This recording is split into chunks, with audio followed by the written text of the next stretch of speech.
ilmu yang bermanfaat baik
menemukan perbedaan pendapat bahwa Bani Hashim itu tidak boleh menerima zakat.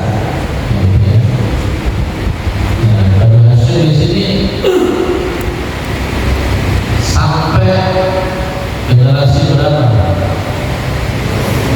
Kalau sampai generasi sekarang kan masih ada keturunan Rasulullah. Kata Pak Haji, ya, habaib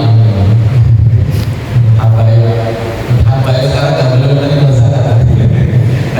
Itu Bani Hashim. Nah, makanya lagi ramai masalah habaib. Nah, saya nggak tahu yang disebut dengan Bani Hashim di sini sampai generasi keberapa.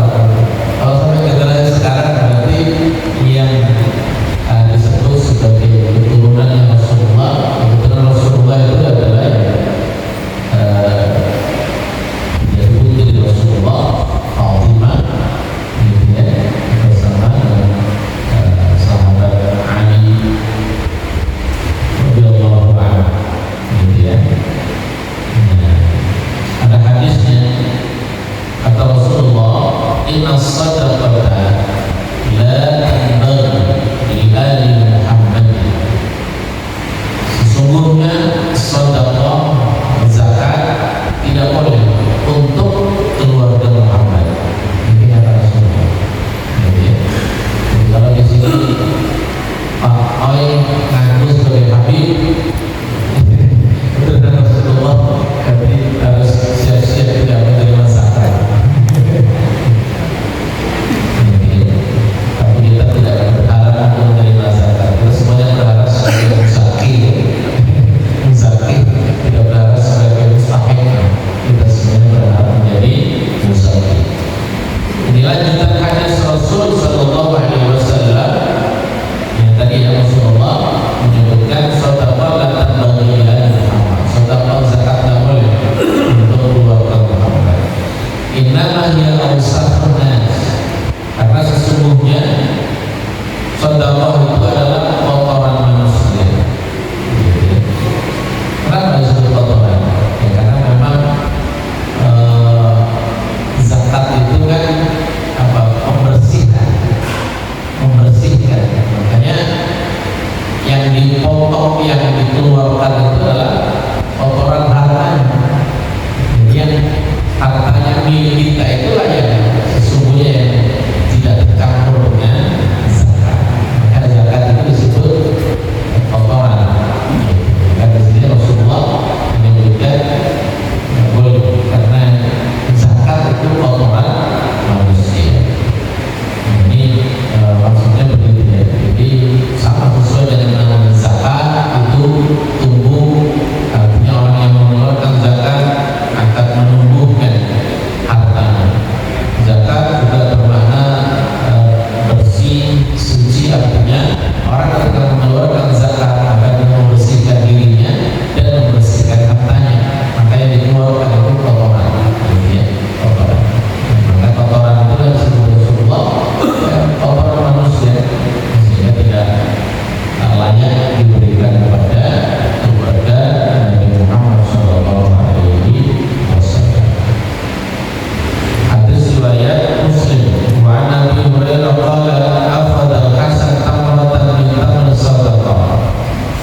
Suatu hari cucunya Rasulullah yang bernama Hasan mengambil satu biji kurma saja. Tamratan min tamr sadaqah. Jadi ada sedekah, kemudian ngambil lagi satu biji kurma, diambil dimakan. Kemudian Rasulullah mengetahuinya, Rasulullah mengatakan kas, artinya disuruh melepaskan, disuruh melepas apa yang diambil dari itu oleh Hasan. Amma sya'urtu ana la naqul sadaqah. Jadi tidak makan dari zakat. Nah, yang terjadi perbedaan pendapat di antara ulama itu adalah ikhtalafa ulama fi badil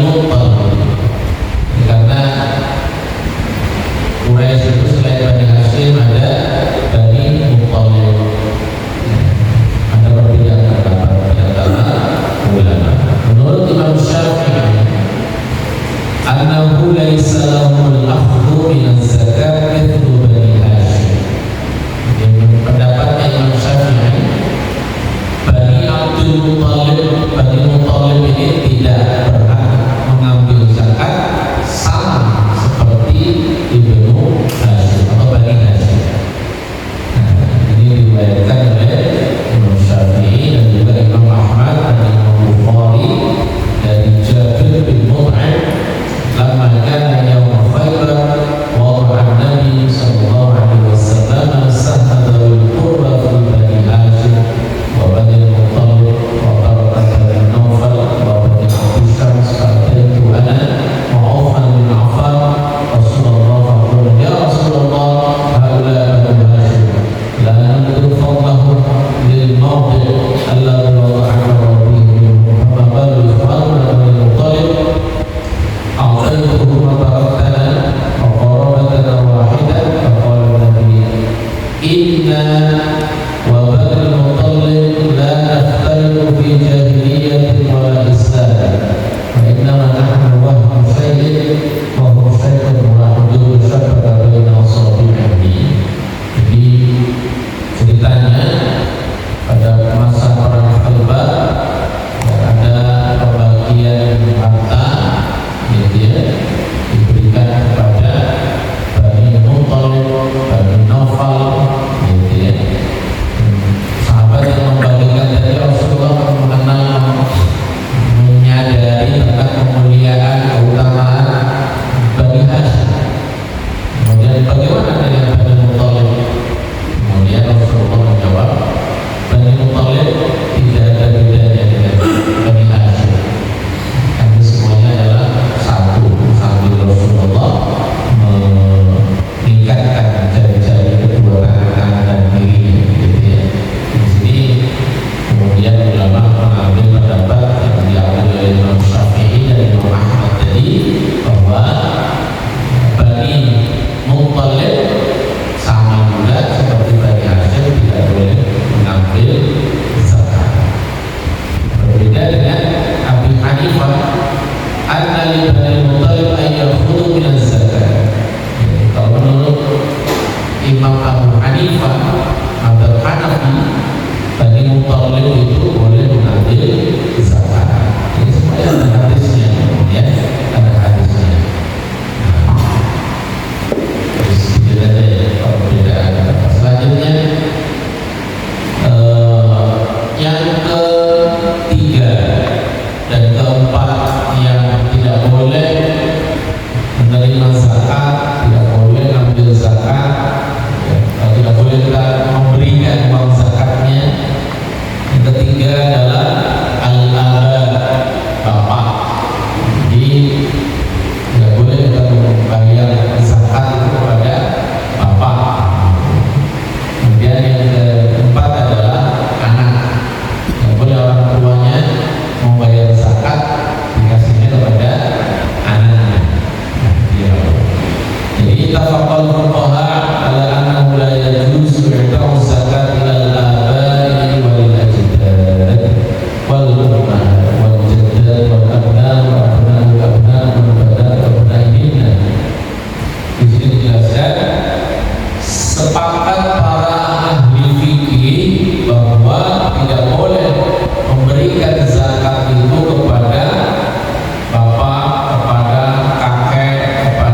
kan dia punya harta, berarti ya dia mampu ya.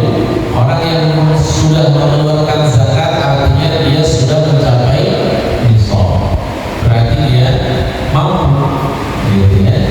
Maka tidak boleh kemudian dia itu mengeluarkan zakat itu kepada bapaknya, karena bapaknya itu harus masuk di dalam tanggungan hartanya yang bukan zakat. Jadi kan misalkan nisab zakat emas, bisa gitu ya, nisab zakat emas itu 80 gram gitu ya. Dari 80 gram itu dikeluarkan 2,5%. Nah, berarti yang dikeluarkan 2,5%, sisanya berapa? 70 ya? 75 ya? 90 ya? 97 ya? 97,5 betul ya? Ya, 97,5. Nah, jadi harta yang harus dikeluarkan untuk menghidupi bapaknya, ibunya, kakeknya, neneknya itu ngambilnya dari uang yang 97,5%, bukan diambil dari 2,5%, paham ya? Jadi maksudnya berarti masa kita tidak punya perhatian pada orang tua, bukan gitu. Jadi yang seharusnya kita gunakan untuk, jadi orang tua itu kewajiban, anak kewajiban bagi orang tuanya, jadi untuk menafkahinya. Jadi untuk memberikan anak itu tidak boleh ambil dari uang zakat. Zakat kan sudah jelas distribusinya kepada 8 asnaf dan sedekah fuqara wal masakin wal gharimin. Nah, adapun untuk anak itu yang diambil dari uang pribadinya yang bukan uang yang zakat. Uang yang sudah dipotong zakatnya itulah yang digunakan untuk menghidupi anaknya, cucunya, atau orang tuanya sampai ke atas. Nah, itu yang disebut apa namanya? Haram, dan tidak boleh memberikan zakat kepada ayah, kepada ibu, kakek, nenek, anak, cucu, tidak boleh. Jadi sekali lagi bahwa orang yang mengeluarkan zakat itu ketika dia sudah berkewajiban zakat, dia mampu, ya, dia kaya, ya. Tidak ada orang yang berinfak, ya. Kalau zakat berarti dia mampu. Nah, kemudian هذا في حالة ما إذا كانوا فقراء فإن كانوا أغنياء ووزعوا مطوعين في سبيل الله فله أن يعطيهم من سبيل الله. Nah, itu kalau seandainya orang tuanya miskin, dia tuh nggak mampu. Kalau orang tuanya sudah mampu, ya, kemudian dia memberikan, ya, maka ada masalah. Tapi kalau misalkan orang tuanya itu termasuk di antara fuqara, nah gitu ya, fuqara kan 8 asnaf itu kan ada yang fuqara ya, nama shadaqatu lil fuqara wal masakin. Yajibu 'alal muzakki an yunfiq 'ala abaihi wa in 'alaw abna'ahu wa in nazalu wa in kanu fuqara fa hum aghniya bil ghina fa idza dafa'a az-zakata ilayhi faqad jaba li nafsihi naf'an biman wujud nafaqat 'alaihi wastathna malik al-jadd. Nah, ada perbedaan. Kalau Imam Malik mengecualikan untuk kakek. Biasanya kalau kakek kondisinya mungkin sudah sudah sepuh, dia cukup, lansia. Artinya ketika anak sudah berpenghasilan sampai mencapai nisab, berarti ya, secara umum kakeknya sudah berumur, ya. Nah, makanya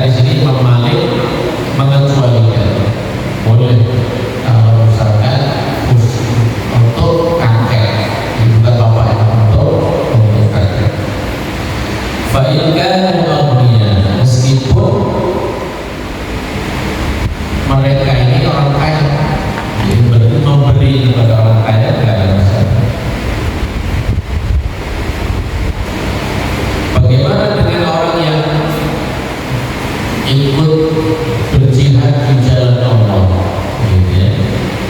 Jadi, seandainya mereka ikut berjihad di jalan Allah, ya keluarganya, bapaknya, dia ikut berjihad di jalan Allah. Kemarin masuk ya, di antara 8 asnaf itu kan ada namanya fisabilillah, yang sedang berperang di jalan Allah, itu berhak menerima zakat meskipun dia orang kaya.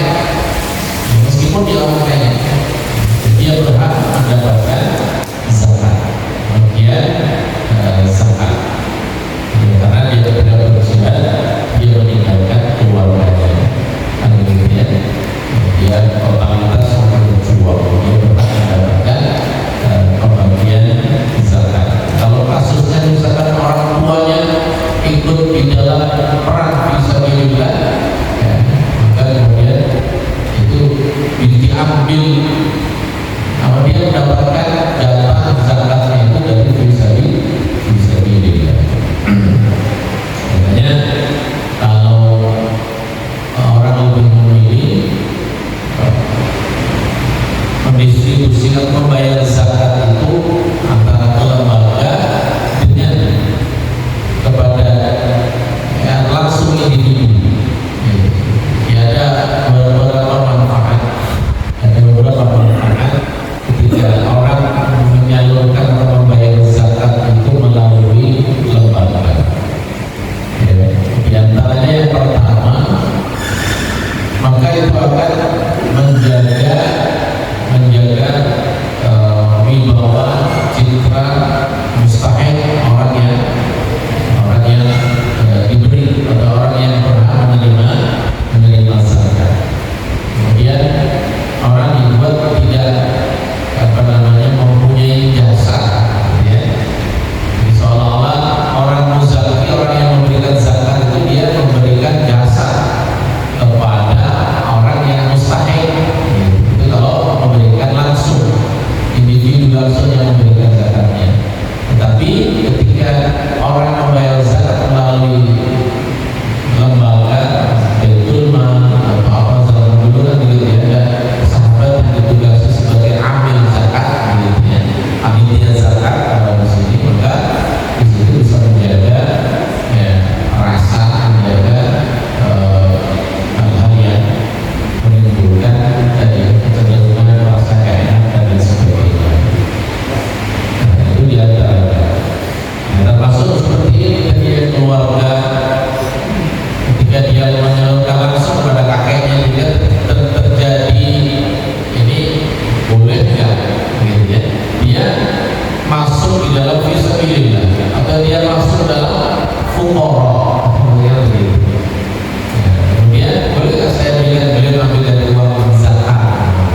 Tapi kalau dia bayar zakatnya itu kepada lajnah zakat, panitia zakat, atau lembaga zakat, maka sesungguhnya bapaknya tadi sudah tercover sebagai fuqara, tercover sebagai fisabilillah. Dan muzaki boleh menentukan zakat saya kita tolong didistribusikan untuk bulan, bisa begitu. Jadi, nah itu terkait dengan zakat kepada orang tua.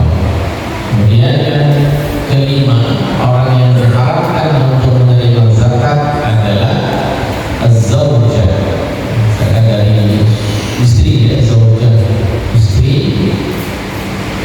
Bisa juga bermakna suami, ya, kalau ternyata yang punya kewajiban zakat istrinya, jadi bisa bermakna berbalik. Ajma'a ahlul ilmi ala anna ar-rajul la yu'ti zawjatahu min az-zakat. Jadi ijma' para ahli ilmu, kesepakatan ahli ilmu bahwa seseorang suami tidak memberikan hartanya kepada istrinya itu yang diambil dari uang zakat. Tidak boleh, ya.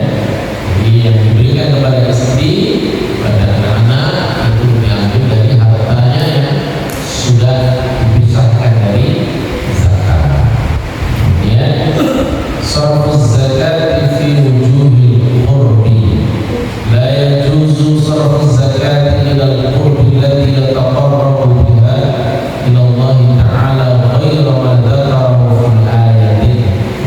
bagaimana distribusi zakat untuk kegiatan-kegiatan yang mendekat kepada Allah Subhanahu wa taala. Misalkan masjid gitu ya. Itu kan masjid ya, tempat ibadah, tempat untuk mendekatkan diri kepada Allah. Boleh uang zakat untuk bangun masjid misalnya. Ya. Nah, di sini disebutkan tidak boleh la yajuzu sarfu zakat ila al-qurbi allati yutaqarrabu bihi ila Allah wa ghayra ma dzakara fi ayat. Tidak boleh ya, selain kepada yang disebutkan dalam ayat Al-Quran yang 8 golongan tadi. Misalkan fala tudfa' li bina'il masajid, tidak dibayarkan kepada untuk pembangunan masjid, wal qanatir, bangun jembatan, islahul turuqat, perbaikan jalan, tawsi'atu al-awliyah, perluasan aman dan sebagainya, takfirul mauta, zakat dibayarkan untuk kafan, untuk mengkafani mayit, untuk apa namanya, kifayah, bahasa ini ya, untuk kifayah misalnya, ya, atau program-program yang lain. Ini qala Abu Dawud sami'tu Ahmad Rasulullah yukaffaru al-mauta min az-zakat qala. Dia mendengar Imam Ahmad bertanya, apakah mengkafani mayit, mengurus jenazah itu diambil dari uang zakat? Qala la, tidak. Wala yuqda min az-zakati dainul mayyit, termasuk juga hutang mayit tidak boleh dibayar dengan menggunakan uang zakat. Qala yuqda min az-zakati dainul hayy. Nah, kemudian Muhammad boleh uang zakat itu boleh dibayarkan untuk hutang orang yang masih hidup. Karena itu masuk di dalam kategori berapa nasabah kemarin yang berhutang apa namanya, ghalimin. Ini masih hidup. Tapi kalau misalkan ghalim, misalkan orang yang hutang tapi sudah mati, itu tidak pakai uang zakat bayarnya.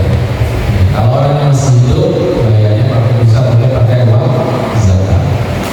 Walaupun apabila ada mayit yang berubah, karena mayit ketika dia berubah menjadi mayit, maka dia bukan lagi berstatus ghalim. Jadi ghalim itu adalah orang yang masih hidup, orang yang masih hidup. Karena mayit orang yang kan amalan diri pada. Nah, kemudian siapakah yang berperan sebagai pendistribusi zakat? Karena Rasulullah sallallahu alaihi wasallam yab'athu nuwabahu liyajma'u shadaqah. Rasulullah mengutus perwakilannya, perwakilan Rasulullah untuk apa?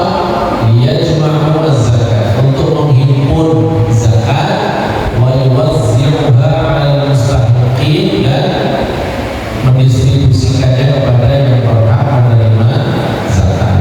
Wa kana Abu Bakar wa Umar yaf'ala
ada yang taat, ada yang soleh, ada yang apa namanya fasik, gitu ya.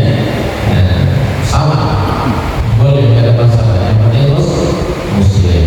Tapi perlu kemudian jika dia mengetahui kalau saya kasih zakat ke dia, dia gunakan untuk minuman keras. Nah, jika diketahui, jika kita tahu kalau dikasih zakat ini digunakannya untuk melakukan hal-hal yang dilarang oleh Allah Subhanahu wa Ta'ala, maka fa'innahu yumnahu, maka tak boleh sedekah itu diberikan kepada orang yang berpotensi kalau diberikan zakat itu akan melakukan zakat hartanya yang diterima itu nanti digunakan untuk maksiat, digunakan untuk melakukan hal-hal yang diharamkan oleh Allah Subhanahu wa Ta'ala. Fa idza lam yu'lam 'anhu syai'un aw 'ulima annahu sayantafi'u bihi fa innahu yu'ta. Tapi kalau nggak tahu, ya dikasih, jadi ada masalah. Atau diketahui bahwa dia ketika diberikan ini sangat bermanfaat bagi dia, maka itu luar biasa bagus. Bayan bagi lain yafussa al-muzakki bi zakatin ahli salat wal ilmi wa adbabil mu'ati wal khair. Dan seorang yang muzakki, orang yang punya kewajiban mengeluarkan zakat, seyogianya dia mengkhususkan ulama, ahli salat, orang yang ahli ilmu wal ilmi. Jadi dari zakat yang dia keluarkan ada sebagian yang dikhususkan, dia diberikan kepada ahli salat wal ilmi wal mu'adbabil mu'ad wal khair, orang yang dikenal orang baik, gitu ya, orang baik. فعن أبي سعيد الخدري رضي الله عنه أن النبي صلى الله عليه وسلم قال مثل المؤمن ومثل الإيمان كمثل الفرس في آخيته يجول ثم يرجع إلى آخيته وإن المؤمن يسكت ثم يرجع إلى الإيمان فأطعموا طعامكم الأتقياء وأولوا معروفكم المؤمنين. Perumpamaan orang mukmin dan perumpamaan iman sebagaimana al-fars, ya, seperti kuda, ya, seperti kuda yang dengan pelananya itu rasanya menyatu, gitu ya, menyatu.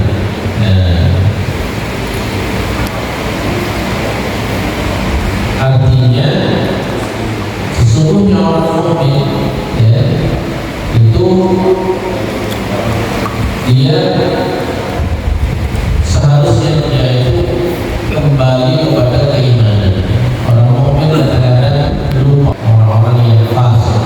Artinya potensi kalau orang yang kita berikan harta kepada orang-orang yang baik, maka dia insya Allah digunakannya untuk kebaikan.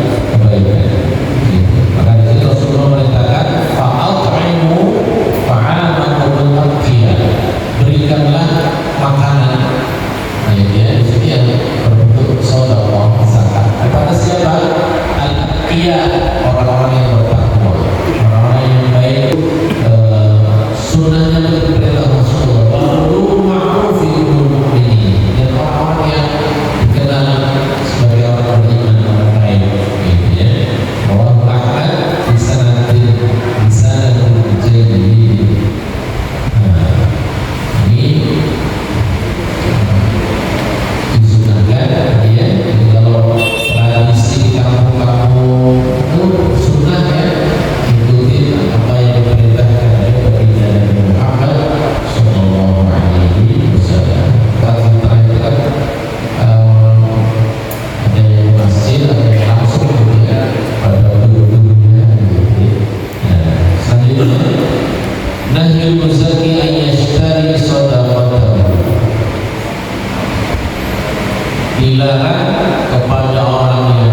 sedekah kemudian dibeli lagi gitu ya, sehingga balik lagi dia padahal itu sudah ditinggalkan, sudah diberikan karena Allah ya, dia membeli apa yang sudah diberikan kepada Allah Subhanahu wa ta'ala. Perumpamaannya seperti kamanaha al-muhajirin 'anil 'audah, seperti halnya Rasulullah melarang muhajirin untuk kembali ke Mekah. Artinya dia sudah hijrah dan sudah betul-betul mendedikasikan hidupnya untuk Allah Subhanahu wa ta'ala. Nggak boleh balik lagi ke Mekah. Ini perumpamaan seperti orang yang dilarang membeli kembali hartanya, zakatnya yang sudah dikeluarkan. Kemudian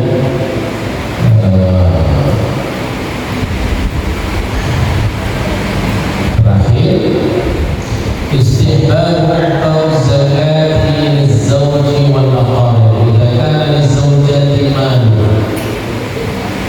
tajibu fihi az-zakat falaha an tu'ti li-zawjiha al-mustahiq min zakatiha idza kana min ahli al-istighfar li'annahu la yajibu 'alayha al-infaq 'alayhi. Ini kaitannya dengan kalau yang tadi soal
yang dihasilkan itu adalah ya dari rezeki yang halal, ya, rezeki yang halal itu yang dikeluarkan. Yang di sini loh, ketika dia melakukan kesalahan itu sudah haram, sudah haram, pekerjaannya sudah haram. Artinya kita yang menerima itu, ya, kecuali kalau orangnya menyebutkan ini saya baru dapat korupsi, saya mau zakat. Nah itu gimana hukumnya begitu ya? Kalau panitia sih terima saja, begitu ya. Padahal obat kan jelas urusan dia diterima atau tidak diterima itu urusan Allah. Tapi harta yang dia berikan itulah urusan yang pertama. Dia sudah punya niat baik, sudah punya niat baik, mudah-mudahan dia wasilah dia untuk berubah bertobat kepada Allah Subhanahu wa Ta'ala. Kemudian itu juga bisa didistribusikan kepada orang-orang yang menerima. Artinya urusan dia, namanya kita mencari rezeki itu juga seharusnya yang halal, ya, yang halal. Walaupun kalau misalkan orang harta yang dimiliki dengan haram, kemudian dia berzakat, kita juga tidak tahu bahwa dia uang dari mana, kita tidak tahu ya. Soalnya kalau tadi dia menyebutkan secara terang-terangan hasil dari korupsi, misalnya zakat, ya.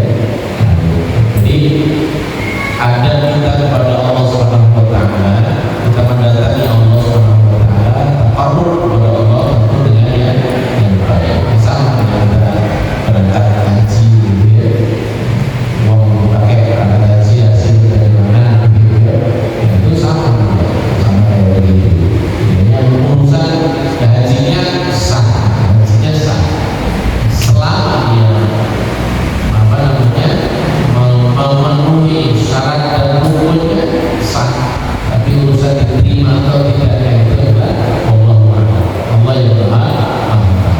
Sama seperti ketika dia zakat, kemudian yang digunakan untuk mengeluarkan zakat itu hasil dari harta yang haram, kita yang menerima tidak tahu. Terus kita yang menerima juga tidak boleh nanya ini uang halal berapa, tersinggung gitu ya. Jadi Allah bahwa itu yang dia infakkan, yang dia zakatkan dari yang halal, urusan dia dapat dari sudah terima dia dengan Allah Subhanahu wa Ta'ala.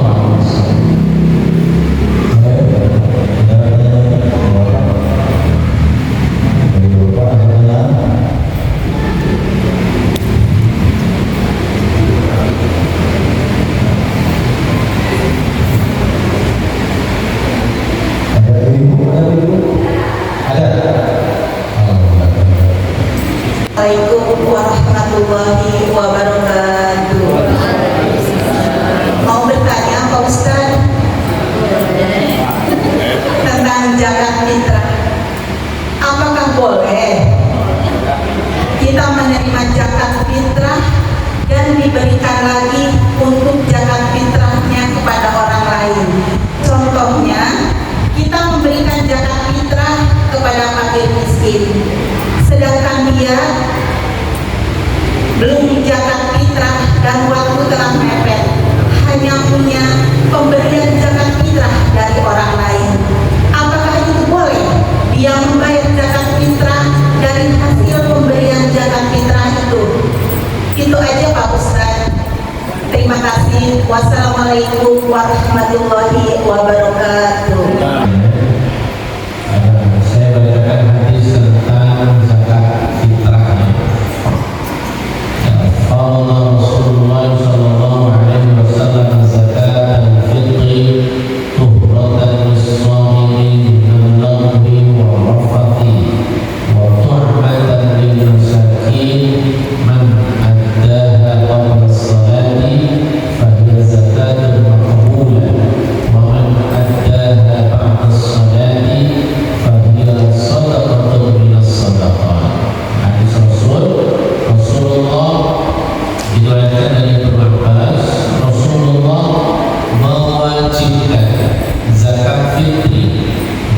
hikmahnya ya, tuhratan lis-shaim, untuk mensucikan, untuk membersihkan orang yang puasa.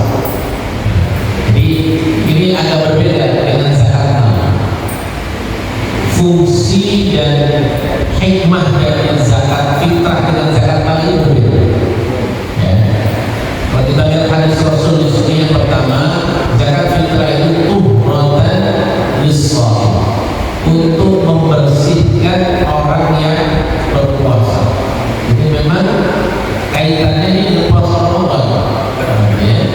Juga dalam zakat mal kaitannya dengan mencapai nisab, haul, yang wajib mengeluarkan zakat. Waktunya adalah bulan Ramadan. Lanjutan hadis Rasul, tuhratan lis-shaim, membersihkan orang-orang yang berpuasa minal lagwi. Lawun itu sedang. Jadi ketika kita berpuasa kadang-kadang ada sengaja gitu, masih ada lawun, ada lalainya ketika kita puasa. Rofat, ya, rofat itu berbicara hal-hal yang tidak baik, gitu ya, kata-kata yang menjurus syahwat, gitu ya, rafat. Kemudian yang kedua, tu'matan lil masakin, menjadi makanan, nanti berbagi makanan untuk orang-orang miskin. Jadi di sini distribusinya agak berbeda dengan zakat mal. Kayak di sini untuk yang disebutkan satu orang miskin, ya, beda dengan zakat mal sampai 8 asal tadi. Makanya di sini tu'matan lil masakin, untuk memberi makan kepada orang-orang miskin. Maksudnya di hari Idul Fitri itu jangan sampai ada orang yang nggak kebagian makan, ya, kebagian makan. Makanya berdasarkan hadis ini, karena disebut untuk memberikan makan, akhirnya kemudian orang ada yang berpendapat boleh menggunakan pakai uang, boleh dikonversi ke uang. Ada yang berpendapat hadis yang lain tentunya makanan pokok. Makanya kalau di Indonesia ya beras, gitu ya. Kita banyak yang ada istilah di antara tokoh-tokoh itu.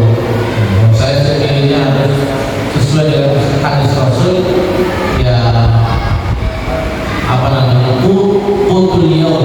Qut itu kan makanan pokok sehari-hari, ya, beras. Nah, kalau kita melihat dari hadis ini, untuk ngasih makan kepada orang miskin, orang miskin dikasih makannya beras saja, nggak pakai lauk. Ya kan?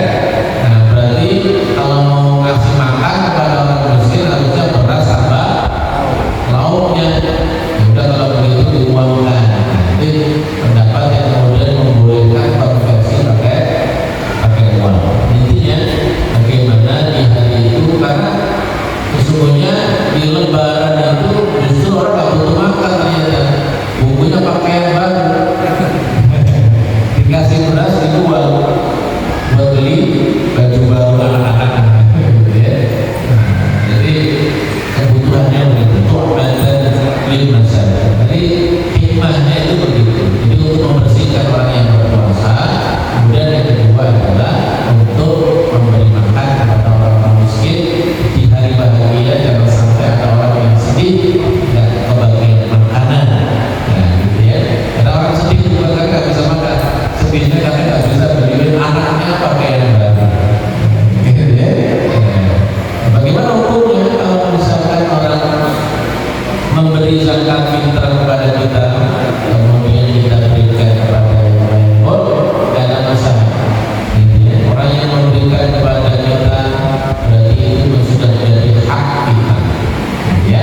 Kemudian kita mendistribusikannya kembali kepada orang lain, memberikannya kepada orang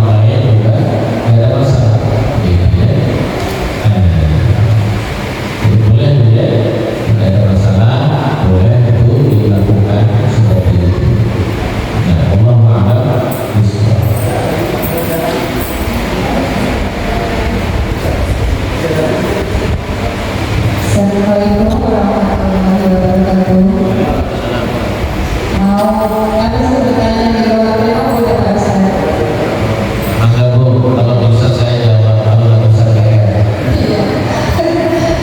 Jadi Ustaz, kalau dalam 1 tahun kan ada 4 bulan yang diistimewakan sama Allah ya.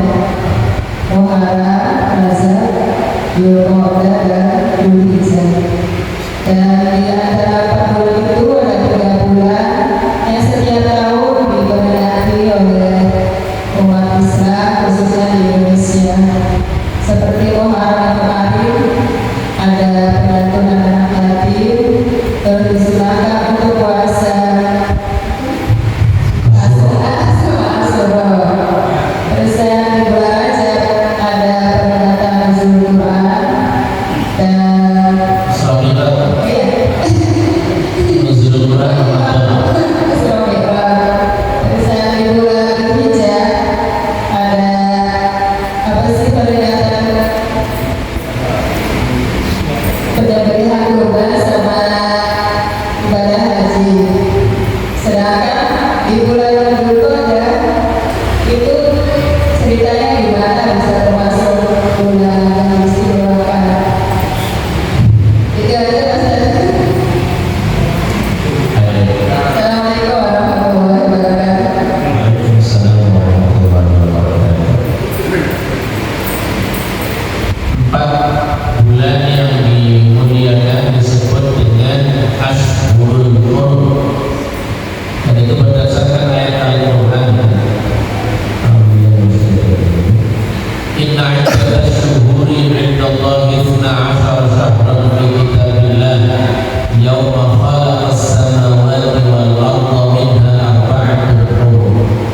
Sungguhnya bilangan bulan di sisi Allah itu ada 12. Yawma khalaqas samawati wal arda, hari itu Allah ciptakan langit dan bumi. Dari 12 itu minha arba'atun hurum. Dari 12, 4 diantaranya Ashhurul Hurum. Yang tadi disebutkan itu ya Muharram, kemudian Rajab, Dzulqa'dah, Dzulhijjah. Ya. Jadi disebut dengan Ashhurul Hurum atau disebut dengan bulan yang mulia. Jadi hurum itu dari kata-kata haram. Haram itu artinya mulia, hormat.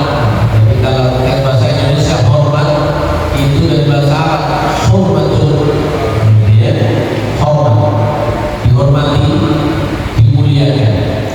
Karena dihormati, maka juga makna haram, namanya panjang, ya.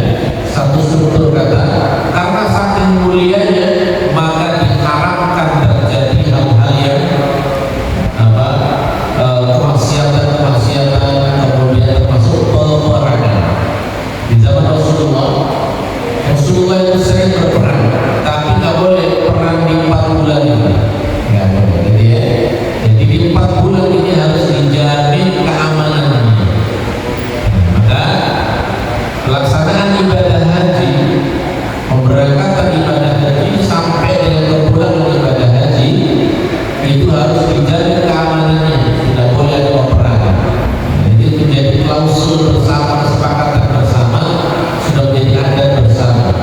Makanya orang yang berangkat haji itu dimulai kapan? Dzulqa'dah, Dzulhijjah. Dzulqa'dah sudah berangkat, ya. Dzulqa'dah sudah berangkat.